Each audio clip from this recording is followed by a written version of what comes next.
Terima kasih Tuhan, sebab Kau besar, perbuatanmu ajaib, tiada seperti Engkau, tiada seperti Engkau. Sebab Kau besar, nyanyikan, perbuatanmu ajaib, tiada seperti Engkau, tiada seperti Engkau. Angkat kedua tangan kita sama-sama, sembah Dia, katakan, sebab Kau besar, perbuatanmu, amin, tiada seperti, katakan, tiada seperti Engkau Tuhan. Sebab Kau besar,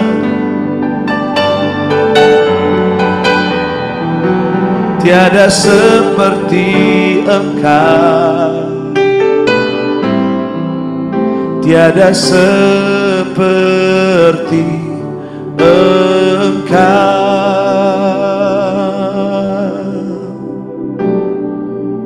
Yes, tiada yang seperti Engkau Tuhan.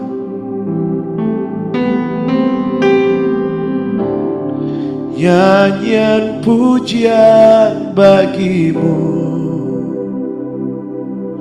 Tuhan, pujian bagimu. Angkat tanganmu dan sembah Dia.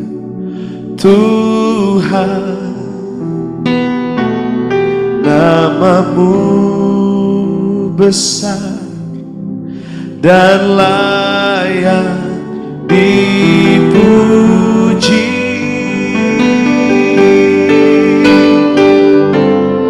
Nyanyi pujian bagimu Tuhan, pujian bagimu Tuhan, nama-Mu besar dan layak dipuji.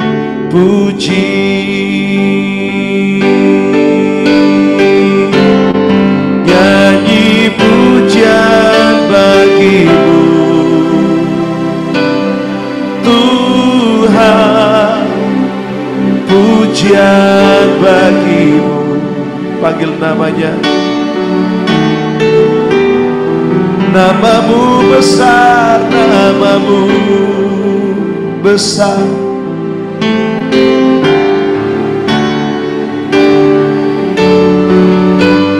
dan layak dipuji.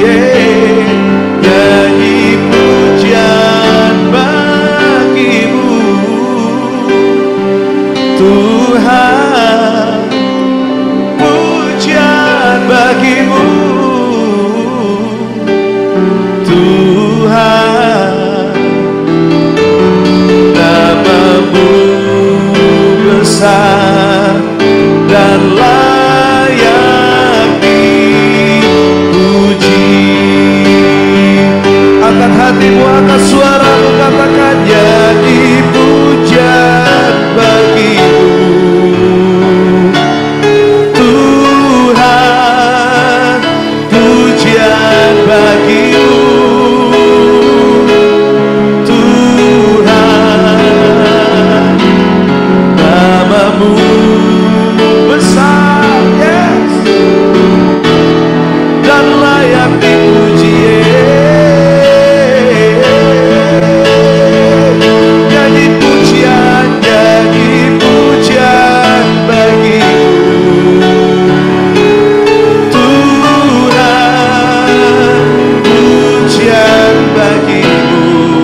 Thank you Jesus, thank you Jesus, thank you Jesus.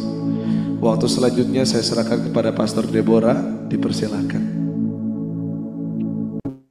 Firman Tuhan hari ini adalah the power of humility atau kuasa kerendahan hati. Kita tahu bahwa Tuhan Yesus itu Allah yang selalu mengajarkan kerendahan hati. Karena Tuhan adalah, sifat Tuhan kita adalah rendah hati. Sampai dikatakan Yesus itu rela menjadi manusia. Dan tidak menganggap kesetaraannya dengan Allah itu menjadi sesuatu yang harus dipertahankan. Tapi dia mengosongkan dirinya dan menjadi sama seperti manusia. Bahkan dikatakan taat sampai mati. Kerendahan hatinya itu nggak cuma sebuah perkataan, nggak cuma sebuah tulisan yang tertulis di dalam Alkitab, tetapi dibuktikan. Kita baca di dalam Yakobus 4 ayat 10 berkata begini. Rendahkanlah dirimu di hadapan Tuhan, dan Ia akan meninggikan kamu. Ini ya yang kita akan garis bawahi. Rendahkan dirimu di hadapan Tuhan, maka Ia akan meninggikan kamu. Nah, hari ini tema yang luar biasa ya. Waktu saya tadi menyiapkan firman, dan ini benar-benar juga menempelak hati saya. Karena kadang-kadang kita itu tahu kita harus rendah hati. Tapi pada prakteknya, kadang kita itu lupa apa itu tentang kerendahan hati.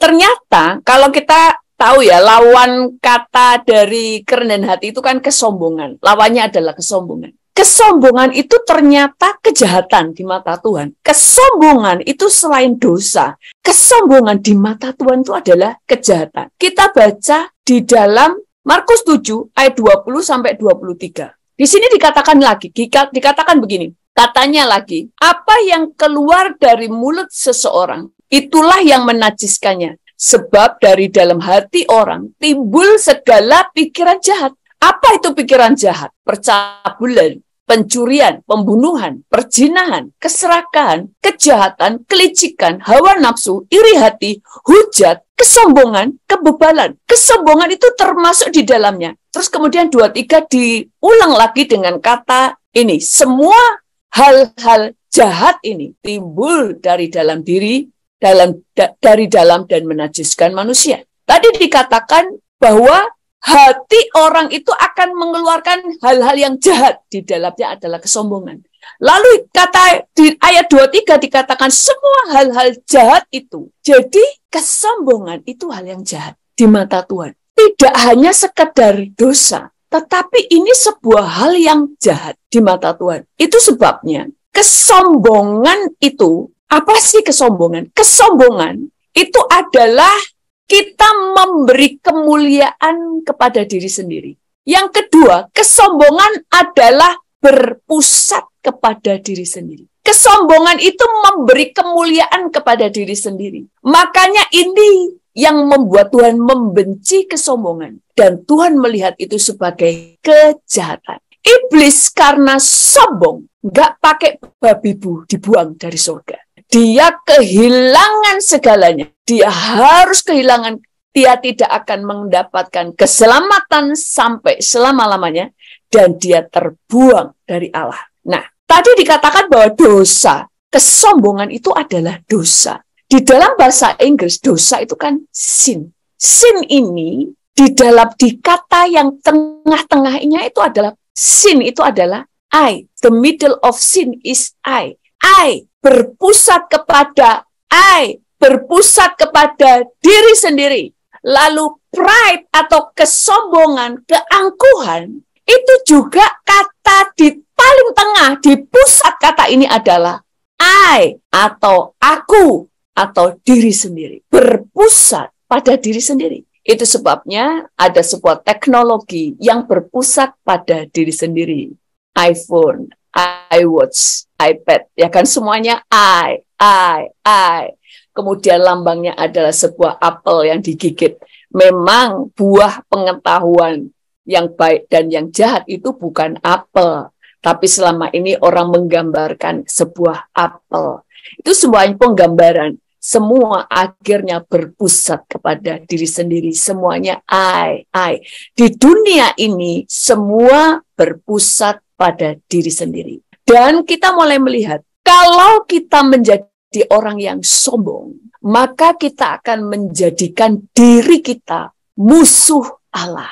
Sebelum kita akan melihat powerfulnya sebuah kerendahan hati, kita mau lihat dulu kenapa kesombongan adalah dosa dan kejahatan. Pada waktu kita menjadi sombong, kita menjadikan diri kita ini musuhnya Tuhan. Di dalam 1 Petrus 5 ayat 5-6 berkata begini, demikian jugalah kamu, hai orang-orang muda, tunduklah kepada orang-orang yang tua, dan kamu semua rendahkanlah dirimu seorang terhadap yang lain. Sebab Allah menentang orang congkak, tetapi mengasihani orang yang rendah hati. Karena itu rendahkanlah dirimu di bawah tangan Tuhan yang kuat, supaya kamu ditinggikan pada waktunya. Allah menentang orang yang congkak. Dikatakan Allah menentang orang congkak. Kenapa Tuhan langsung berkata begini? Hai orang-orang muda, tunduklah kepada orang tua. Kenapa langsung dikatakan orang muda tunduk pada orang tua? Nah, karena anak muda itu kadang-kadang pride-nya itu muncul. Makanya mereka itu mencari jati diri. Mereka sangat ingin diakui. Dan mereka itu timbul sebuah hati, saya sudah tahu, saya ini pinter. Saya baru saja mendengar sebuah berita, saudara, kisah nyata.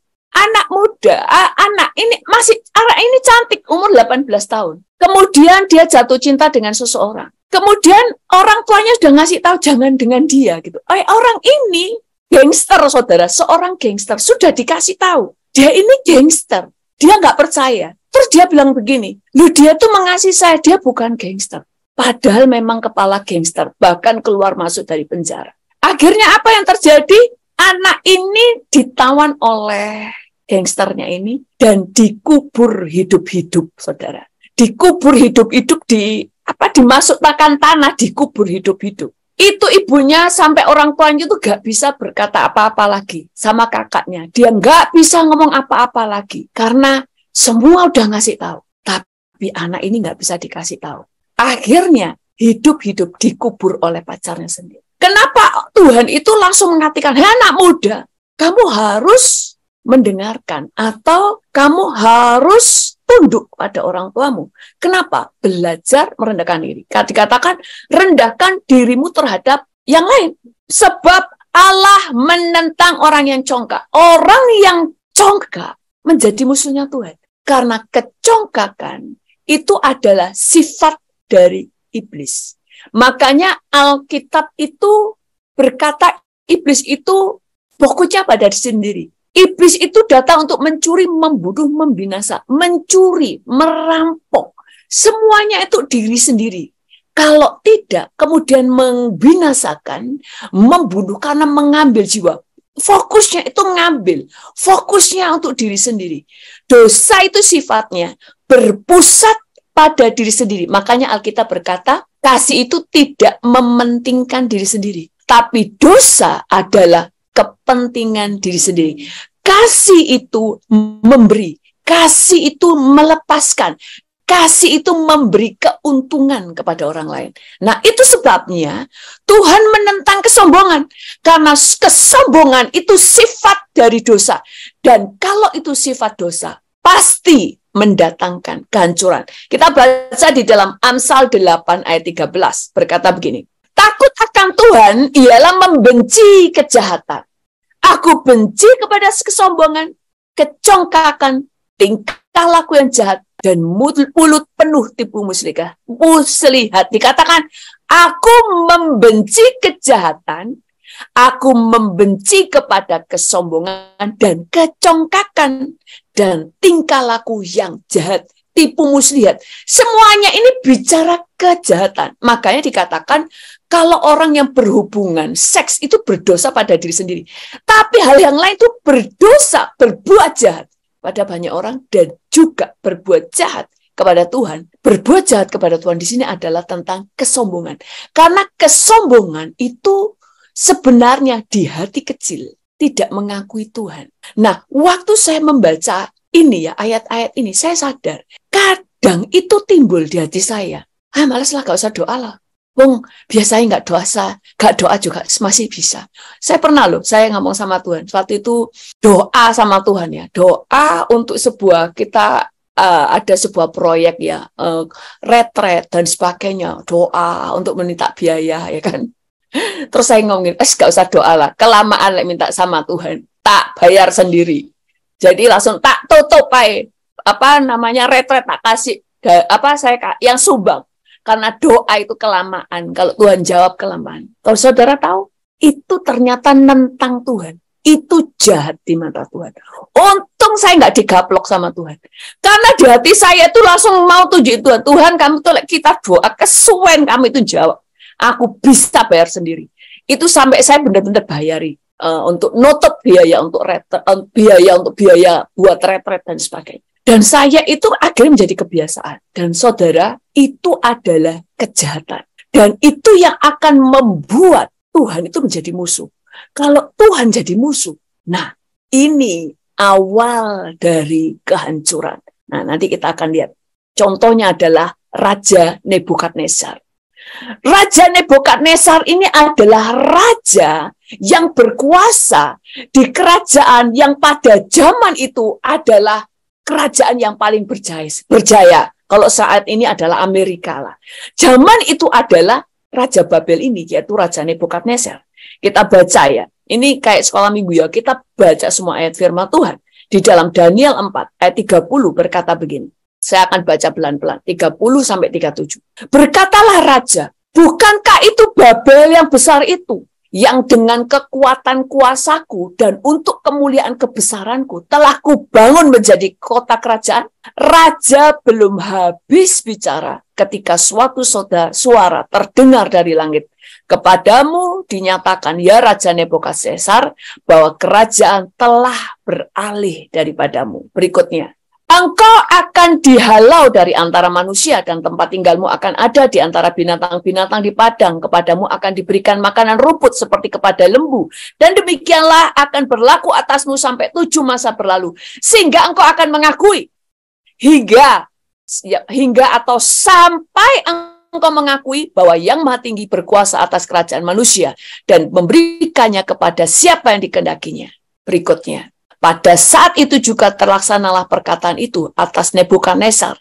Dan ia dihalau dari antara manusia. Dan makan rumput, seperti lembu. Dan tubuhnya basah oleh embun dari langit sampai rambutnya menjadi panjang. Seperti bulu burung Raja Wali. Dan kukunya seperti kuku burung. 34 selanjutnya. Tetapi setelah lewat waktu yang ditentukan, aku Nebukadnezar menengadah ke langit, dan akal budiku kembali kepadaku. Lalu aku memuji yang Maha Tinggi, dan membesarkan dan memuliakan yang hidup kekal itu, karena kekuasaannya ialah kekuasaan yang kekal, dan kerajaannya turun-temurun. Berikutnya, semua penduduk, langsung 36 ya, pada waktu akal budiku kembali kepadaku, kembalilah juga kepadaku kebesaran dan kemuliaanku untuk kemasyhuran kerajaanku. Para menteriku dan para pembesarku menjemput aku lagi. Aku dikembalikan kepada kerajaanku. Bahkan kemuliaan yang lebih besar dari dahulu diberikan kepadaku. Berikutnya. Jadi sekarang aku Nebukadnezar memuji, meninggikan dan muliakan Raja Sorga. Dan segala perbuatannya adalah benar. Dan jalan-jalannya adalah adil. Dan yang sanggup merendahkan mereka berlaku congkak.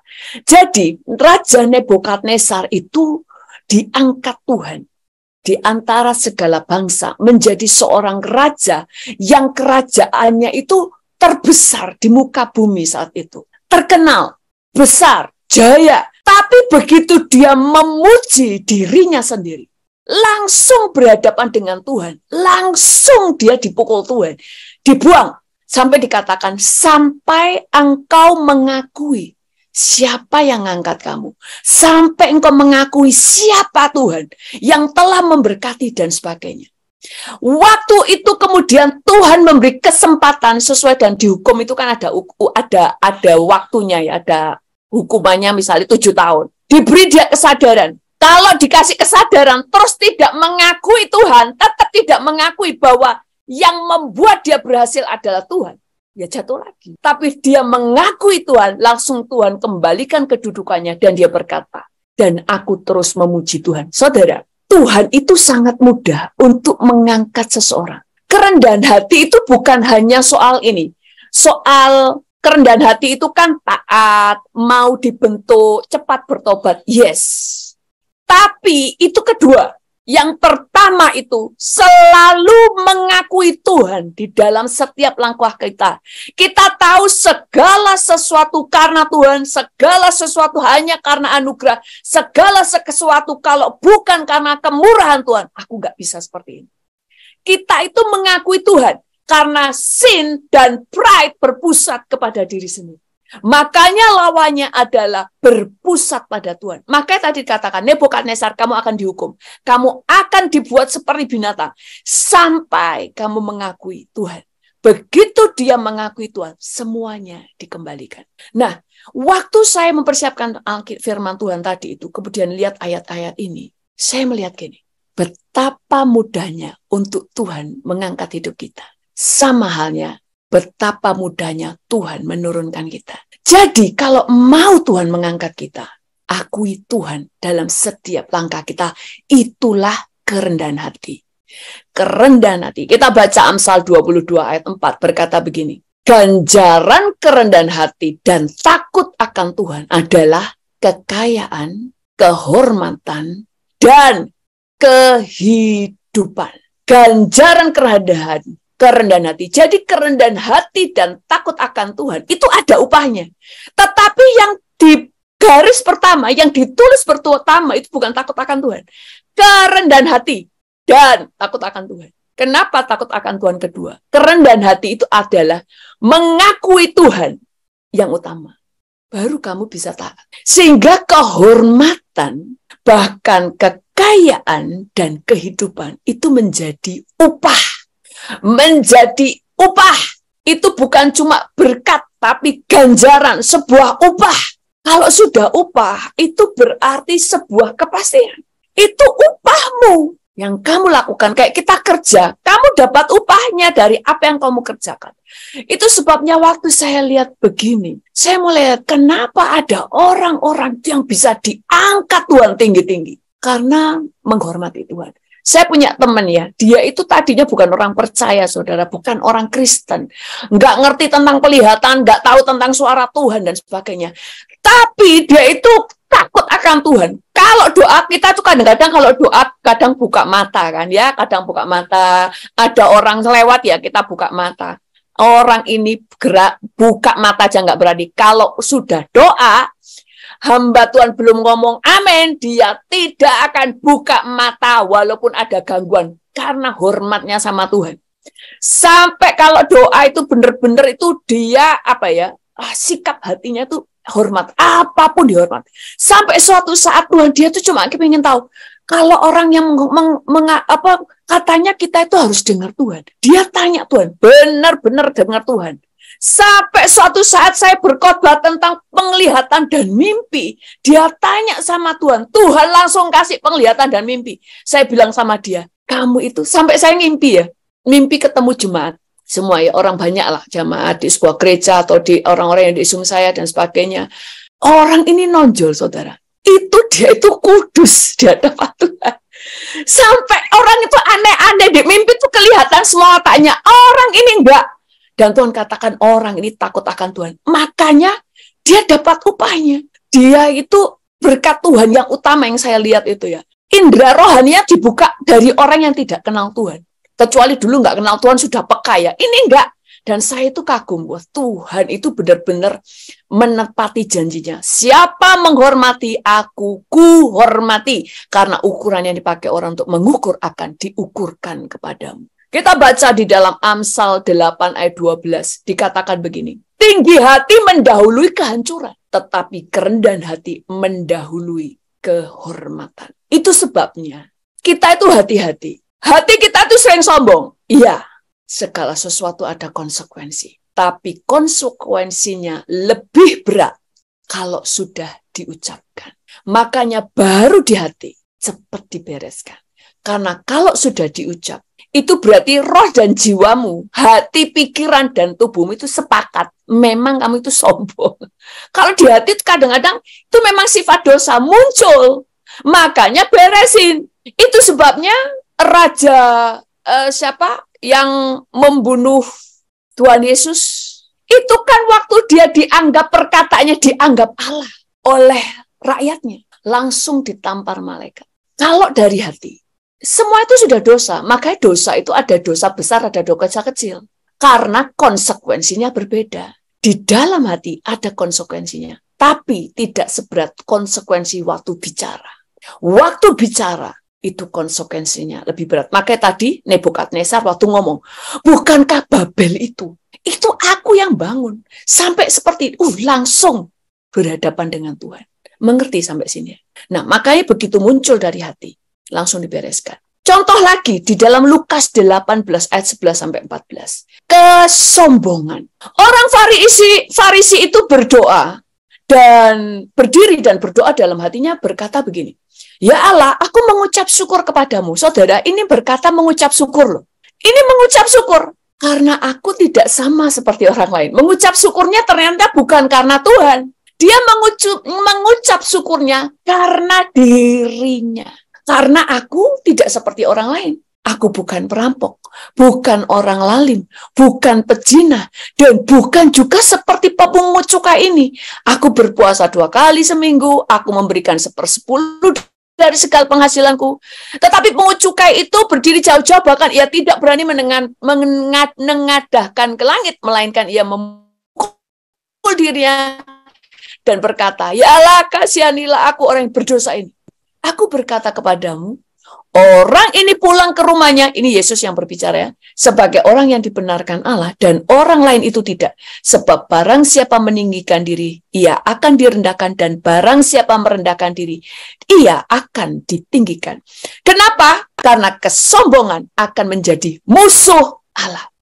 Orang ini mengucap syukur loh. Mengucap syukur kan benar. Tapi ternyata gak sadar, mengucap syukurnya, itu dia itu bangga dengan dirinya.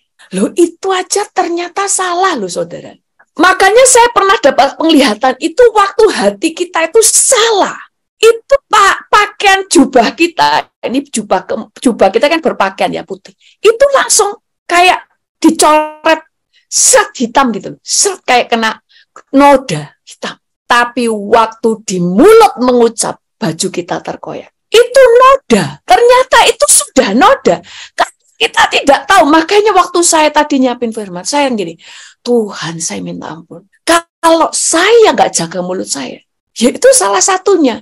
Yang membuat naik turun, harusnya sudah naik melesat, ya kan? Meresponi dalam segala perkara, mengampuni itu kerendahan hati. Tapi itu nomor 2.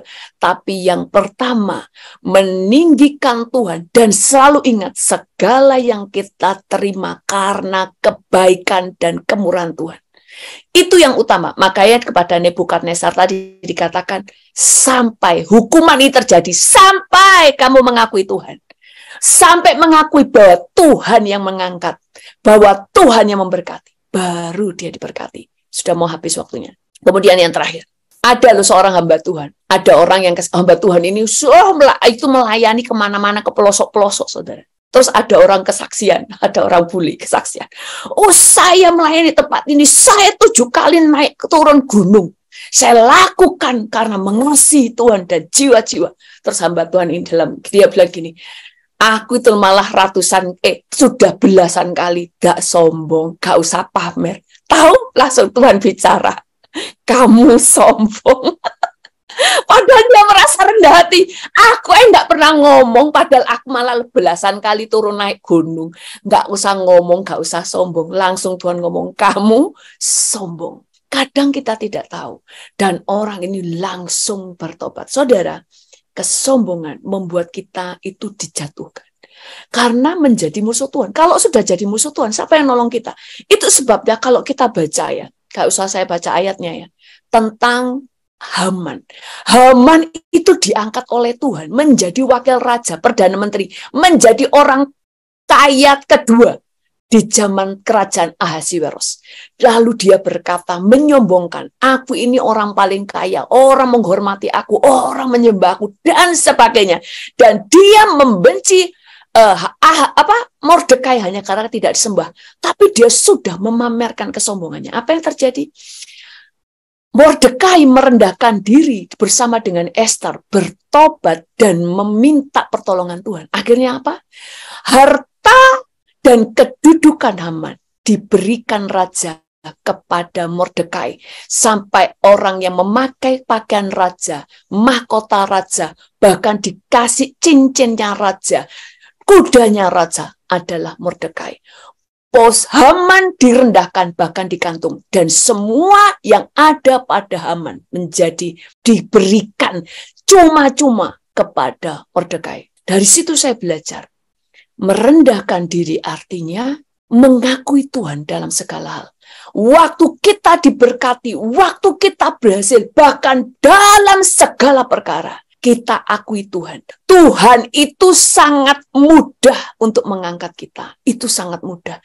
Akan terus naik dan terus naik. Kenapa? Orang yang rendah hati itu kan meninggikan Tuhan. Kalau memperlakukan Tuhan sebagai raja, dia akan bertindak sebagai raja. Kenapa? Kalau dia jadi raja, dia itu bisa angkat orang dari hamba menjadi raja. Detik ini juga. Bukan bapak nggak akan mengangkat kamu jadi raja, nggak bisa. Dia mensuplai kamu, dia akan mengangkat kamu. Dan kalau bapak ya, hanya seperti itu. Tapi kalau bapaknya ini kamu sebagai raja, raja itulah yang bisa mentabiskan kamu. Bahkan yang kamu bukan anak, kamu bisa ditarik menjadi bangsawan. Nah, itulah kenapa kita perlu merendahkan diri. Karena dengan merendahkan diri, ada yang powerful kerendahan hati. Karena Tuhan memihak kita. Makanya upah kerendahan hati adalah kekayaan, kehormatan, dan kehidupan. Tiada seperti Engkau,